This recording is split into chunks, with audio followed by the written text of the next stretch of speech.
In this video, I'll be showing you how you can add the link to your image on Squarespace. So over at Squarespace, what we need to do first is find our image. So let's add a block.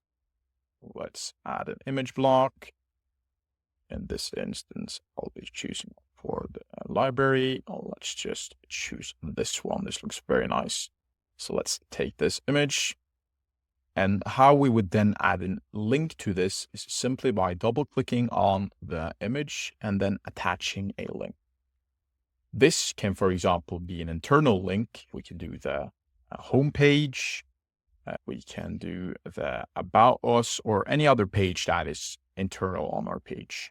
We could also do external pages, for example, google.com or any other page that you want to link the image to. Additionally, you also have the possibility to upload a file. So for example, let's just add this SVG up here. So when a user clicks on the image, that will download a file. You can also link an email, which makes it easier for a user to send you an email.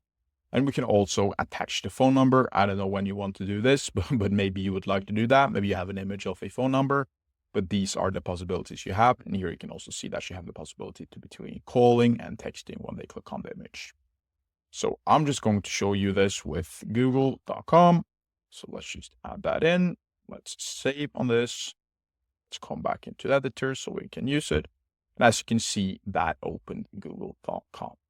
This was a very simple tutorial on how you can add links to images on Squarespace. If you found it useful, please leave a like and subscribe. And if you want me to build your Squarespace website, the links are down below. And as always, have a great day.